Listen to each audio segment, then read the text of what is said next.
Jennifer Aniston was never the same after her divorce from Brad Pitt.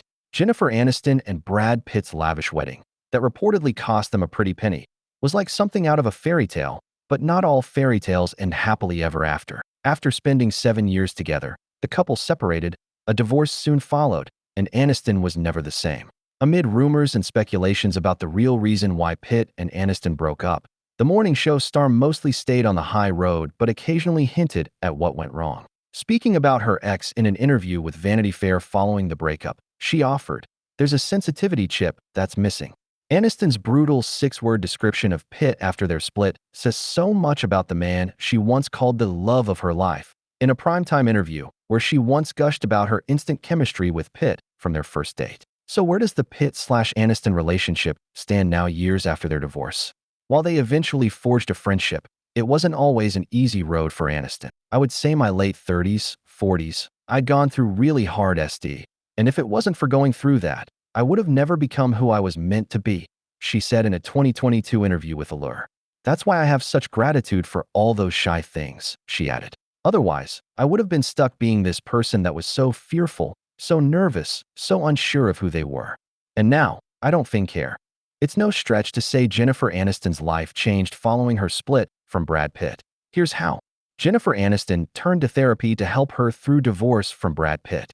In early 2005, Jennifer Aniston and Brad Pitt announced their separation. A few months before that, the final episode of Friends aired. Needless to say, Aniston's world went through a serious shakeup. On the final episode of The Ellen DeGeneres Show, the beloved sitcom star reflected on how her life changed after she closed the book on the Friends chapter. "I got a divorce and went into therapy," she quipped. "Oh, and then I did a movie called The Breakup. I just kind of leaned into the end." Although she kept it light in the aforementioned daytime talk show interview, the truth is that Aniston is a big proponent of therapy and what it can offer. As she told Vanity Fair in 2005, "I think it's an incredible tool in educating the self on the self. I feel very strong. I'm really proud of how I've conducted myself." At that time, the breakup star may have been talking about her divorce from Pitt, but in her 2022 interview with Allure, she shared that some of her emotional scars were established long before she met her ex. Aniston has admitted that watching her parents' divorce affected her relationships all her life. "I have had to do personal work that was long overdue, parts of me that hadn't healed from the time I was a little kid," she confessed. "I've realized you will always be working on stuff," she added. "I am a constant work in progress. Thank God. How uninteresting would life be if we all achieved enlightenment?" And that was it. Practicing self-care became a big part of Jennifer Aniston's life after Brad Pitt. Self-care can mean different things to different people, from a spa day to a long walk or dinner with friends. For Jennifer Aniston post-breakup, it meant treating yourself the way you would your best friend, with kindness and compassion. After her split from Brad Pitt, Aniston spent a lot of time at home with her dogs in what she told Vanity Fair was an effort to take care of myself and my heart. "I feel like I'm nesting. I love being home," she said. The actor acknowledged that she did have her moments of self-pity and loneliness, but that ultimately the experience of retreating from the public eye was good for her. "You're forced to rediscover yourself and take it to another level," she said. "If you can find a way to see the glass half full, these are the moments when you learn the most. I've had to reintroduce myself to myself in a way that's different." As part of that nesting, she gave the home she once shared with Pitt a makeover that was more reflective of her casual, laid-back style. After spending years in a house that boasted a modern aesthetic favored by Pitt, she pivoted to a warmer, cozier vibe. In an effort to find the silver lining in her situation, Aniston joked, "I can have a comfortable couch." Jennifer Aniston found her strength within her struggles. In a case of what doesn't kill you makes you stronger, Jennifer Aniston didn't break down under the public scrutiny following her divorce from Brad Pitt. "I had a choice to make, either. I'm going to surrender into bonbons and living under my covers, or I'm going to go out there and find a creative outlet and thrive. And that's what I did," she told The Hollywood Reporter in 2021. The TV star noted that her mother shaped her approach to moving on, though not intentionally. "I also grew up watching someone sit comfortably in victimhood, and I didn't like how it looked," she said. "I knew that this person was giving me an example of what I'd never want to be, and I will never ever be that. I think it's toxic, and it erodes your insides and your soul." That refusal to let the world drag her down is something that Aniston has worked hard to maintain, and it hasn't always been easy. She explained that she has tried to embrace all the good, bad, and ugly in her life in order to let it teach her something and help her grow. I have to think there's some reason I have called this into my life, she said of the drama surrounding her divorce in Vanity Fair. I have to believe that, otherwise it's just cruel. Jennifer Aniston created a strong family of friends. She may have played the slightly self-absorbed Rachel on Friends, but in real life, Jennifer Aniston is more of a Monica. She loves playing the host and opens her home regularly for what has become known amongst her friends as Sunday Funday. I can't exaggerate how much she loves it and how good she is at it. Longtime friend Kristen Hahn told The Hollywood Reporter. You go to her house, and everything's warm and cozy. If it's wintertime, there's a fire going, the bar's open, and dinner at Jen's house tastes unlike any other dinner. I mean, I've been eating in her house restaurant for 20 years now, and I swear there's, like, aphrodisiac in that food. The guest list almost always includes actor Jason Bateman and his family, along with late-night host Jimmy Kimmel and other famous and not-so-famous faces. It's really great what she does for her friends, giving us a central meeting point every Sunday, said Bateman. As part of everyone's favorite friend group, Aniston knows the power of cultivating a strong community of people who become like family. They have been there for her through thick and thin and marveled at her strength. As Hahn described to Vanity Fair of the divorce years, this woman is basically having a root canal without anesthesia, but she's really trying not to numb the pain or shove it under the rug. Jennifer Aniston stopped taking everything personally. When Jennifer Aniston and Brad Pitt's marriage ended once and for all, the public chatter regarding their relationship reached fever pitch. Rumors of Pitt having an affair with his Mr. and Mrs. Smith co-star Angelina Jolie swirled, along with rumors about Pitt supposedly bailing on the relationship because Aniston supposedly chose her career over kids. It was a lot to digest, and the bubbly Aniston admitted to The Hollywood Reporter that she used to take everything said or written about her to heart, before she realized that none of it really mattered. So, you disappear as much as you can, you have fun, you take on these weird roles, you don't give a ST, you enjoy yourself, you remember that you have a gorgeous group of friends and your life is blessed, and you do the best that you can, she said. Some might be tempted to try to set the record straight or offer up their side of the story, but Aniston is not one to bother with that. Focusing on the good in her life rather than lashing out against the bad has served her well, and she's sticking to that formula. I'm not interested in taking public potshots, she explained in Vanity Fair in 2005. It's not my concern anymore.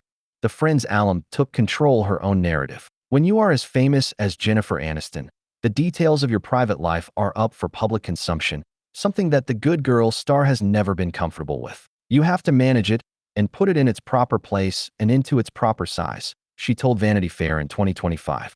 I'm still trying to figure it out. Figuring it out to Aniston meant taking control of the narrative. After reading one too many stories surrounding whether or not she was pregnant, she wrote an op-ed for HuffPost.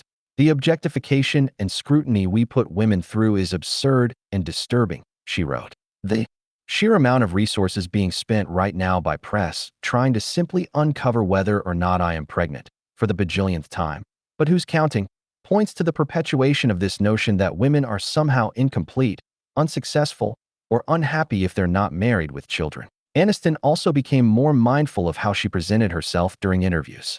Some of the comments she made about her divorce in interviews, such as her post-split feature with Vanity Fair, made waves, fueling gossip rags left and right. Journalism back then felt more like a form of sport, she told Vanity Fair. How are they going to misinterpret my words or take something out of context? Today, Aniston is much more guarded with her words and conscious of what could launch a tabloid-feeding frenzy. In other words, she's writing the story. She reached a place of acceptance after years of fertility struggles. When Jennifer Aniston married Brad Pitt, the world eagerly watched and waited to see if the two megastars would become parents. Tabloids speculated endlessly and mistakenly reported that Aniston was pregnant too many times to count. It was all too much for the star, and Aniston eventually opened up about her struggles with infertility, telling Allure in 2022 that she had tried for years to get pregnant. I was going through IVF, drinking Chinese teas, you name it. I was throwing everything at it, she shared. I would have given anything if someone had said to me, freeze your eggs. Do yourself a favor. You just don't think it. So here I am today. The ship has sailed. Aniston went on to state that while she wanted to become a mother, she's reached a place of acceptance. I actually feel a little relief now because there is no more, can I? Maybe. Maybe. I don't have to think about that anymore, she said. After she and Pitt went their separate ways, Aniston was called selfish for not having children. That really pissed me off, she told Vanity Fair in 2005. The women that inspire me are the ones who have careers and children. Why would I want to limit myself? She added. I've always wanted to have children, and I would never give up that experience for a career. Peace and privacy are a priority for Jennifer Aniston. After her divorce from Brad Pitt, Jennifer Aniston did what she could to protect her peace. While she is on Instagram, she is mindful of how much she shares online. The one thing I have is maintaining this little circle of sanctity that's my own, she explained in a 2018 Elle interview. If I'm sitting here posting something about my dogs, or I'm boomeranging my coffee mug in the morning, that's just giving away one more piece of something that is mine. Aniston equated her attitude toward media consumption, social and otherwise, as something akin to the cone of shame that dogs typically wear after surgeries. I have my imaginary dog cone on, so I don't see anything, she explained. It just allows for a much more peaceful life. Cultivating peace extends to all areas of Aniston's life. Her home was described by a Vanity Fair writer as an oasis, with its soft color palette, sweeping views, and plenty of crystals and incense. The effect was viewed as calming, which, in Aniston's own words, is the whole point. Out there, it causes nerves, she told Vanity Fair. In here, there should be no nerves. Taking on media roles was cathartic for Jennifer Aniston. As Jennifer Aniston's personal life continued to evolve, her professional life started to take on a different direction, too. She began taking on roles that she could lose herself in and forget about all the drama swirling around her. Because I didn't want to just be that person in the tabloids, she explained in an interview with Elle. I also had to prove it to myself. I'm not just that, right? She chose projects that resonated with her on a personal level, like the complicated mother-slash-daughter relationship at the center of Untold. Aniston has not minced words about her difficult history with her own mother, model and actor, Nancy Dow. In her aforementioned chat with Elle, Aniston shared that while her mother was hypercritical of her, she understood it was all part of a cycle. My mom said those things because she really loved me, she said. It wasn't her trying to be a ***ch or knowing she would be making some deep wounds that I would then spend a lot of money to undo. She did it because that was what she grew up with. Playing Alex Levy on The Morning Show also offered the actor a level of catharsis. Like Levy, Aniston has had her personal life picked apart by both the press and the public. The part hit close to home. That show was 20 years of therapy wrapped into 10 episodes, Aniston told ET. There were times when I would read a scene and feel like a whole manhole cover was taken off my back. Jennifer Aniston found success again producing and acting on The Morning Show. As an actor and producer on The Morning Show, Jennifer Aniston cherishes the work she gets to do in front of the camera and behind the scenes with this particular team. I've learned that women are beyond capable to make great television and produce a show with elegance and grace and kindness to one another, she told Glamour. Aniston, along with her longtime friend and co-star Reese Witherspoon, share executive producer roles on the show, and they've created an environment where women are encouraged to shine bright. Jen is such a beautiful soul, always taking care of people around her. Season 4 edition Marion Cotillard dished to Glamour. I really enjoyed getting to work with her and hang out. Jen and Reese are very supportive women. That's no accident. Witherspoon told Glamour that the strong female leadership is responsible for creating a very respectful work dynamic. She and Aniston trust each other to have the other's back, and they share the decision-making. We concede to each other a lot because we have a lot of respect for each other, Witherspoon said. That trust and girl power environment created a safe space for the actors to challenge themselves, including Aniston. Besides moving into the role of producer, Aniston has stretched herself on screen as well. I've also learned that there are places I can go in my creative self that I probably didn't know that I could, that have allowed me that challenge to push my limits, she said. Jennifer Aniston continues to focus on what brings her happiness. Some years after her marriage to Brad Pitt ended, Jennifer Aniston began a relationship with actor Justin Theroux. They split up in late 2017 after 6 years. While she didn't find her happily ever after with Pitt or Theroux, Aniston has learned that happiness can take different forms. Why do we want a happy ending? How about just a happy existence? A happy process? We're all in process constantly, Aniston told Elle in 2022. What really ruffles her feathers is the idea that a woman needs a man in order to be happy and fulfilled, while the same isn't thought to be true of men. That's part of sexism. It's always the woman who's scorned and heartbroken and a spinster. It's never the opposite, she said. also noting that much of the criticism of women comes from other women. Maybe those are women who haven't figured out that they have the power, that they have the ability to achieve a sense of inner happiness. Aniston has stepped into her own power and defined happiness on her own terms. As a self-described glass-half-full person, she has carefully cultivated and curated an existence that brings her, if not total bliss, something pretty close to it. What brings me happiness? I have a great job. I have a great family. I have great friends. I have no reason to feel otherwise, she said. If I did, I would need to go get an attitude shift, a perspective shift.